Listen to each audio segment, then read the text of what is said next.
If you're Muslim in Malaysia's capital Kuala Lumpur and you're planning a wild night, think twice. The religious police are coming. It's midnight and the team hit the streets. They're heading to a potential crime scene.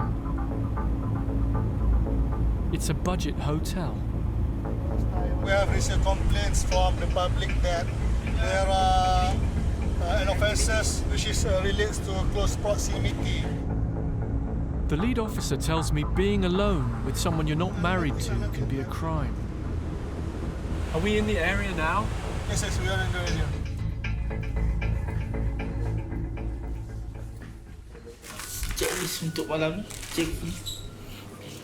They scour the list for Muslim names. They're going to check that couples who are in a room together have a marriage certificate.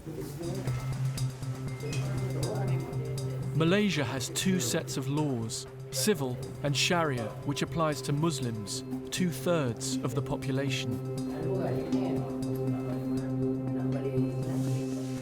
The police are not allowed to force entry.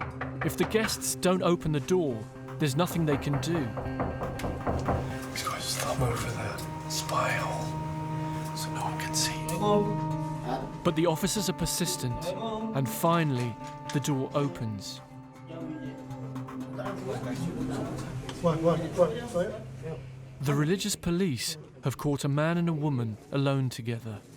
We are suspect that they are going to do something immoral between them.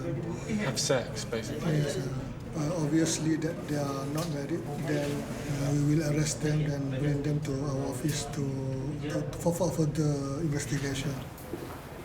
The young couple are arrested and taken to the station for questioning. If found guilty, they may face up to 2 years in prison.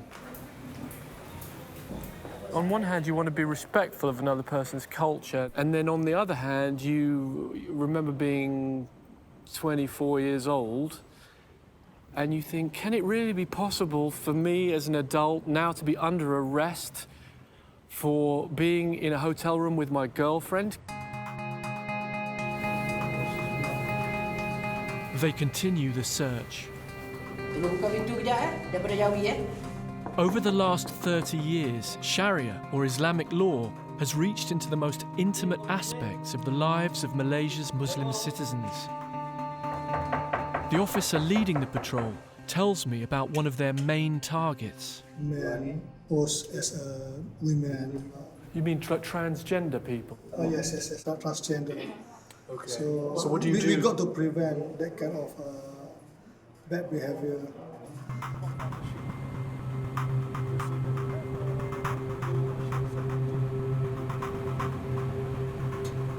The officers head to an area known for its transgender sex workers, the most visible members of a community who are born one gender but live as another. You see that? Oh, they're running away. We are not able to arrest them if we are in the house. You see? Running up the stairs. Running upstairs. It's a game of cat and mouse. What's immoral about being transgender? Man is obviously must be a man, and a woman must behave like a woman. We have to follow the divine laws and Sharia law. We want them to be a normal person that they should be. Later, when the coast is clear, I return to the neighbourhood. What's it like being trans here in Malaysia? Susah sikit lah sebab I Muslim kan selalu kena tangkap. They tell me there are more raids than ever before, and the police are using subterfuge to catch them. Dia tak pakai van. Dia orang turun macam orang biasa. Duduk dia macam upah budak-budak, macam remaja, macam budak-budak lah yang senang tangkap kita orang. This constant harassment helps explain why human rights groups say this country is one of the worst places in the world to be trans.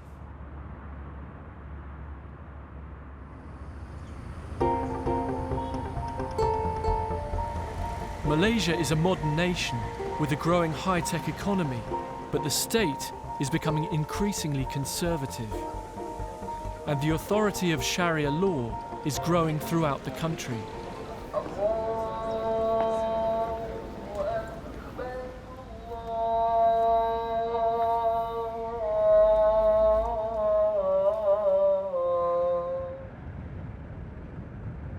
I head 40 miles south out of Kuala Lumpur. The state I'm in now, Negeri Sembilan, has some of the strictest Islamic laws in the country targeted at trans people. I'm on my way to the town of Seremban, which has seen a spate of arrests. Here, it's a crime if a trans woman even steps outside in women's clothes. I've arranged to meet someone who's become a symbol of resistance for the trans community. Starting from here, these are my old albums. That's you. This is me and my father's name. You're very sweet, but that's you as a little boy. Little boy, very How old are you there, baby? 4, 5? Oh yes, Marcel. Ever since she was a child, Serafina felt she was in the wrong body. She's used hormones, has had breast implants, and now lives as a woman. But to Malaysia's government, she'll always be a man. This is my identity card, and this is my driver license card. And this has got your birth name, your male birth name, and it says Lilaki, which is male. The ID card is a document Malaysians are obliged to carry with them at all times. To the religious police, it's constant proof that Serafina is breaking the law. A lot of what Serafina says, I think, will chime with the experiences of trans people around the world. What's different about Serafina's situation is that she's a Muslim in an Islamic country and has to obey Sharia law. I mean, she can't change her gender marker. She can't officially change from male to female. And every time she goes out on the street, she's at risk of arrest. Serafina decides to gamble that the religious police are not around and takes me to a spot just 100 yards from where she lives. What happened in this place? Macam kat sini saya ditangkap daripada sana, sana, sini. Antara tempat kejadian saya kena dengan officer religious kat sini. Yang raba saya, selak baju saya depan orang. Kira macam, for me, that's the word. She complained to the civil police she'd been assaulted, but they did nothing. Polis kat sini dia tak ambil pot sangat tau pasal maknya. Dekat sini kalau buat pasal maknya-maknya dia diorang tak ambil pot sangat. Dia cakap, she smells. So sebab tu saya kena terpaksa do something. What she did transfixed the country. Serafina and other transgender women sued the Islamic authorities in the civil courts, and they won. A sensational victory over the religious police, but it was short-lived. Show you something. I want to show you, I'm trans about that. Is that a trans woman? Yeah. And what's she doing? Survive. A few months ago, the religious authorities managed to overturn the verdict. Serafina says the notoriety brought by the case has made her into a hate figure. Saya dikritik. Paling batu dekat sini. Lepas tu orang shouting, yelling. Go to hell. Hard to survive here. It's hard to survive here.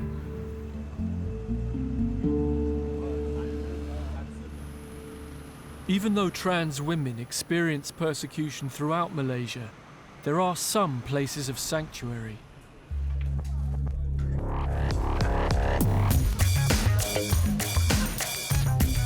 At the Blue Boy Club in Kuala Lumpur, trans cabaret star Wana is the evening's headline act.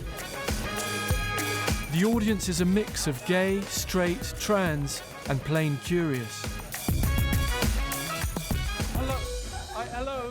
In the break, I go backstage. In this place, it feels like everyone is very free to be who they want to be. But is life more difficult than it seems? Yes, it is difficult. I'm happy with myself, but the only thing that I'm not happy is our government. And tell me something, what about your faith? You're a Muslim. I am Muslim. Do you go to the mosque? I didn't go. To be honest, I didn't go. Yeah, if you ask other transgender people, I think 99.9% they didn't go. To be accepted at the mosque, trans women would have to dress as men, and most don't want to. The women here feel safe because the religious police are not allowed inside private establishments. But outside these doors, they're immediately under threat.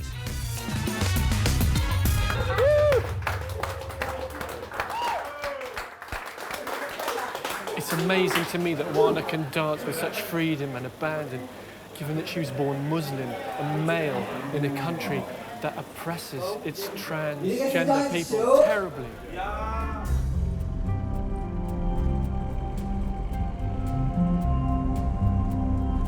I head back to Seremban. I've heard Serafina is thinking about restarting her legal action against the religious authorities. She has her own sanctuary, a local coffee shop. This is the restaurant I always hang out, and then she's one of the warmest and kindest person ever. You're very good friends. Yeah. And is she accepted here? Are people kind to Serafina? We accept that. Why cannot? I like her very much. Serafina is hesitating over returning to the courts. The original case has scarred her. My family buang saya tau sebab saya buat sesuatu yang memalukan diorang. You can't accept me.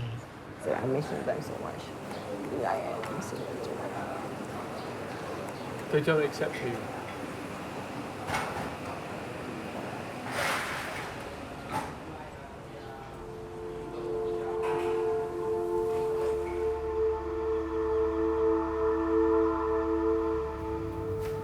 Serafina lives in hotel rooms. She moves every few months, carrying with her everything she owns.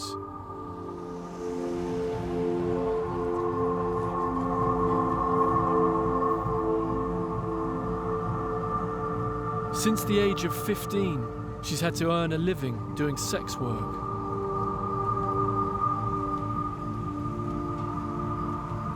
Is this your patch? Yeah, it's in the... You always come to this spot? Yeah, this is my spot working. Serafina wants me to meet her friend Durga, another trans sex worker. Let me tell you one thing, highly educated.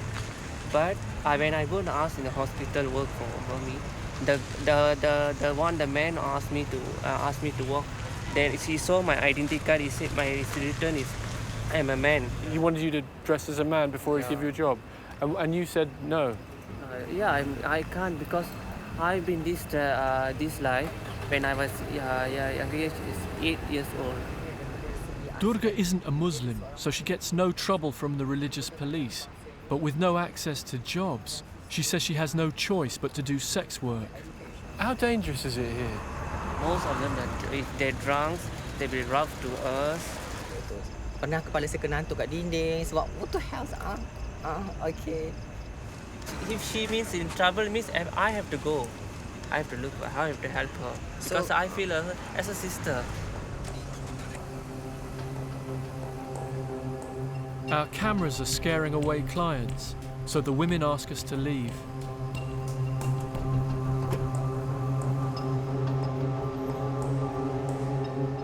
Just a few hours later, the religious police come looking for Serafina. She only escapes by hiding in a client's car.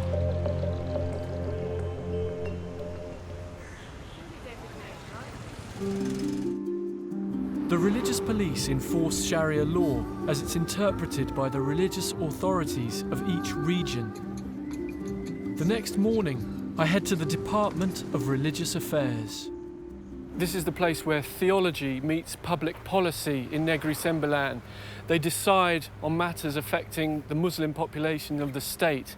I've come here to find out what's so un-Islamic about being trans.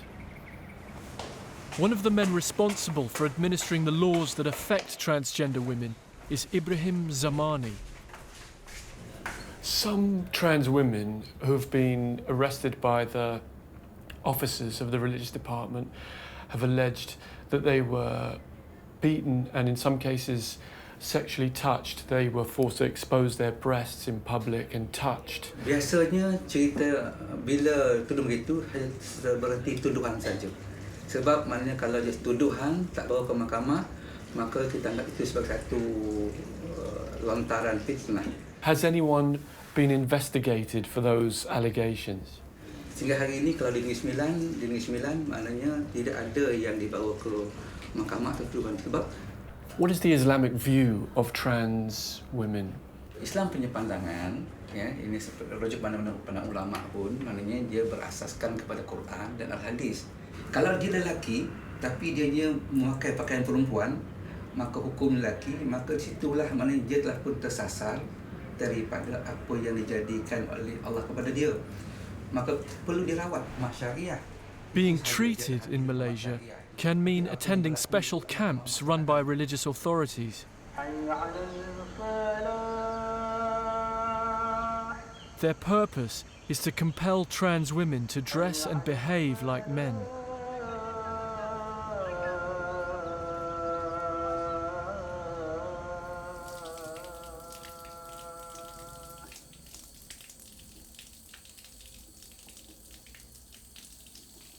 For some Malaysians, the pressures of being Muslim and trans are impossible to resolve.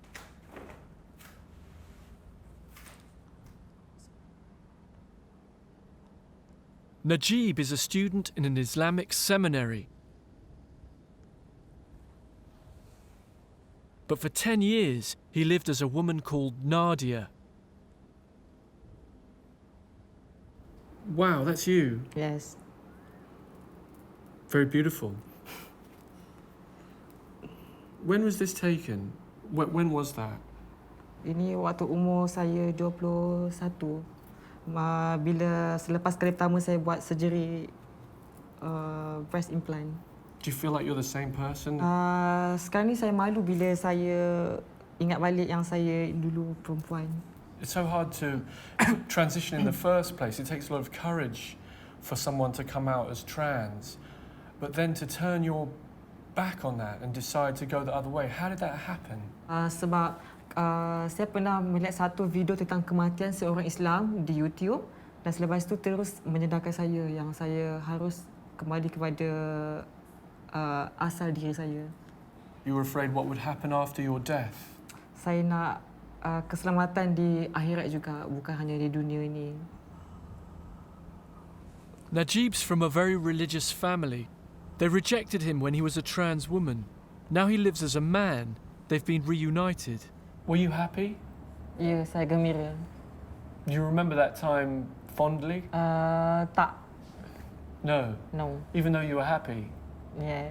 You think you were wrong to be happy? Why? Sebab sekarang ni saya dah berubah jadi lelaki dan saya sedar yang dulu tu sebenarnya hanya tipu daya saja. You were certain when you were Nadia that this was your identity. What made you decide you were wrong? Untuk kembali kepada agama.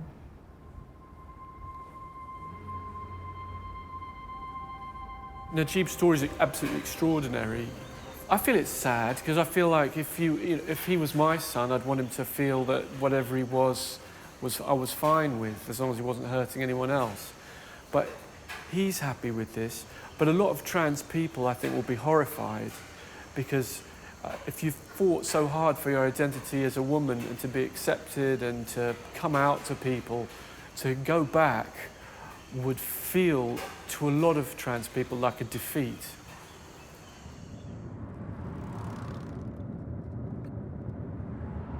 There is a way for Malaysia's trans women to find freedom and acceptance, but it's in another country. We're right at the border with Thailand. 200 meters over there is another country and another world in some ways. Over here, in this part of Malaysia, you can get prosecuted for wearing women's attire. On the other side, it's another matter. And there's an entire tourist industry over there, catering for things that Malaysians can't get away with doing at home.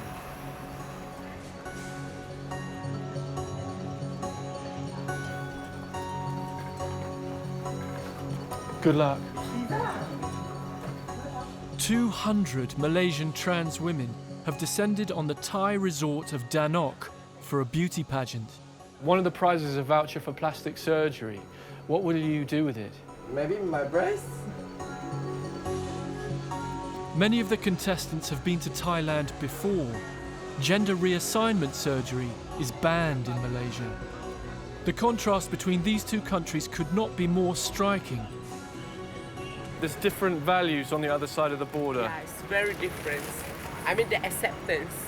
Yeah, in Malaysia, they don't accept us as a trans. They don't accept you? Not at all. Your hair's amazing. In spite of everything, many of them have found ways to survive back home. I'm working for the Malay wedding. Malaysian wedding, yeah. Oh, you organise weddings? Yeah. There are beauticians, hairdressers, and makeup artists. They avoid discrimination by being self-employed. The show is about to begin. Without the religious police on patrol, the trans women can really let loose and be themselves.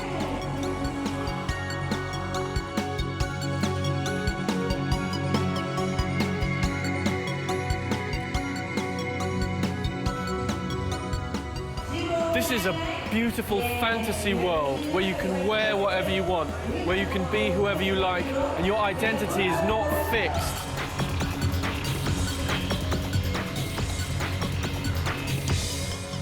This event's been incredible. There's been so much ingenuity and imagination on display.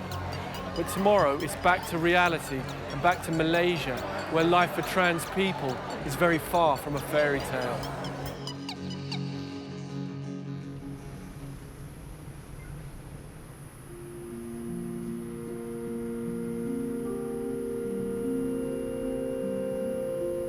Back on the other side of the border, I pay a last visit to Serafina.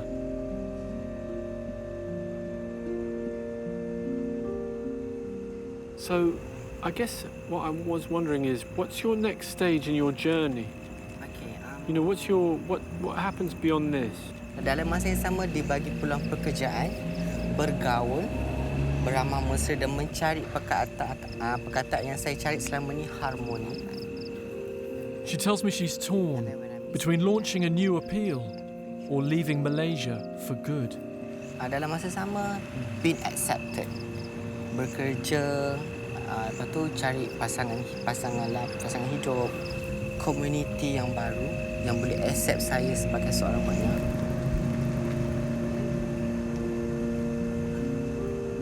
What Serafina wants is very simple. Today in Malaysia, it's an impossible dream.